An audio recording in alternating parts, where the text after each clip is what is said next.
Can there ever be a sensible conversation between you and some black folks who are against you for all the wrong reasons from Boston?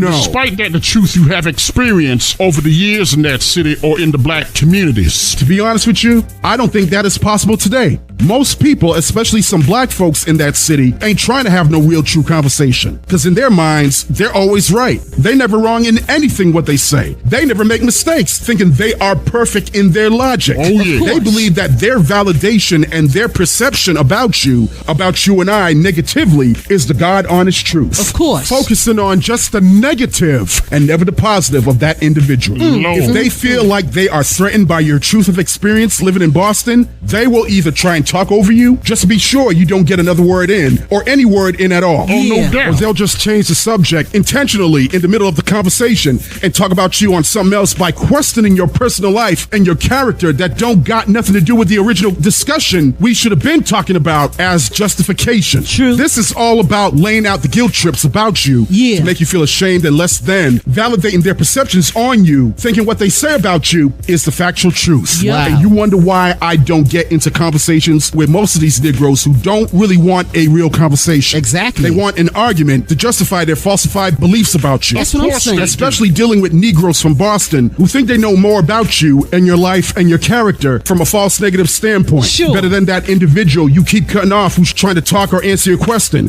but you won't let them get a word in based on your self-hate ignorance towards those individuals. Yep. A That's a no-win no-win situation. Yeah. And that's not a conversation when you cut somebody off who's trying to make a point, trying to defend themselves. No. That's more like convicting somebody without a trial, meaning you purposely condemning that black man or black woman before they can even get a word in. That's right. That's not a fair conversation, nor fair to that individual trying to speak his or her mind. Of course not. Hell no. Because when a Negro starts cutting you off by over-talking you, putting out all these validations and perceptions about you, and changing the subject during that conversation because you don't like the truth they telling, that's what self-hate Negroes are known for, by laying out this guilt trip on a person you think is negative 24/7 when you are the one bringing all those negative vibes yourself, thinking your words, thoughts, views, and opinions are way better, and you should be heard first before that individual you didn't let get a word in to defend themselves because your voice is more important. Well, what about the person whose words mean something, but you don't want those words to mean nothing to you because those words are not important at all by just cutting him or her off? Thank you. You telling me that is fair on your part that you can talk, but the person you ain't really trying to have a conversation with cannot? Makes no Then what's the sense. sense of having a real conversation? Because they believe that the people they are attacking should have no rights nor any authority to defend themselves as a black man or woman. Right. Negroes like that in Boston and elsewhere ain't no different from some of these MAGA Republicans who also do the same damn thing. Of course they do the Mind same you damn now, thing. we got Negroes and MAGA supporters who think just alike when it comes to the hatred of black folks. Oh, yeah. That's right. I always thought that having a sensible conversation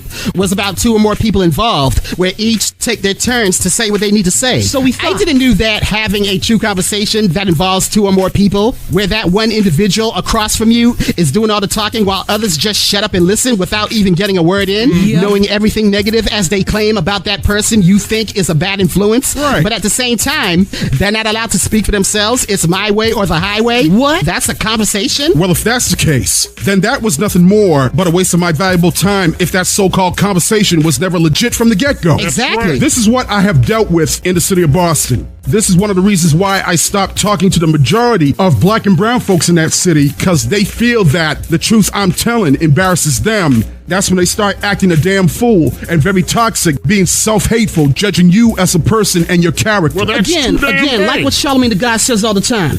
Nobody wants to know the truth when the lies are more entertaining. And those lies that were told on me, on you, and on the people they don't like based on jealousy and self-hate are entertaining for them, because nobody in 2024 and beyond wants to know the truth, period. That's right. Now, outside of Boston, like New York, New Jersey, and Connecticut, the tri-state area, where they do have black and brown folks living in those states, I be getting into conversations with those who really want to talk serious issues by listening and sharing our thoughts, views, and opinions, who are open-minded and don't easily get defensive, acting like some beta males who can't accept a person's truth or opinions. I look Now, at don't it as get me small wrong. talk. Not all of them within the tri-state area will do that. No.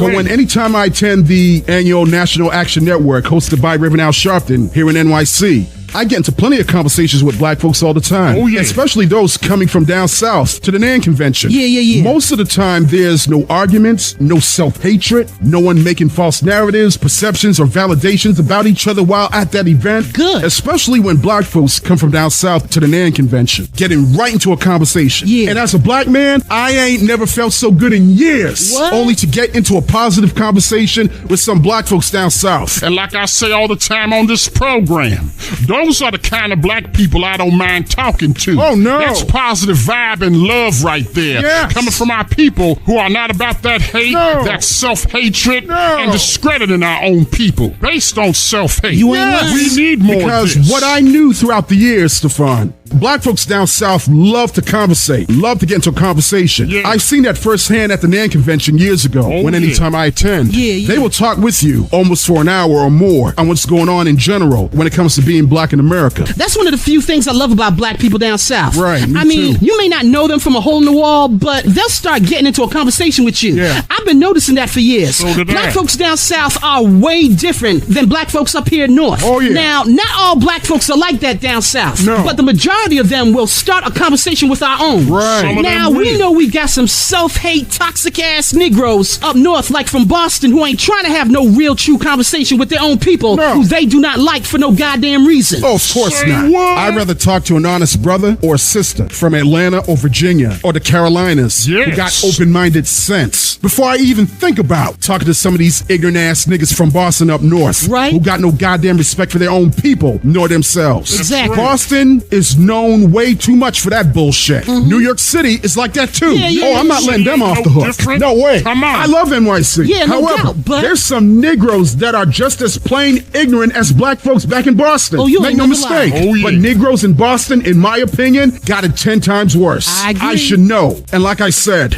all black folks are not the same nor trying to come together because we can't stand each other based on our talent, views, thoughts, and opinions. Unfortunately- We just want to argue with each other for no damn reason. Of course. And this is one of the reasons why I stay to myself on my personal time, controlling my mental health, healing, and energy. You just want that love and acceptance by our own black folks. That's all I'm it. asking for. Forget most of these bigoted ass white folks who oppresses our own through systematic racism. Right. I ain't looking for that kind of acceptance by our own oppressors, because that ain't me. That's Thank what you. I'm talking about.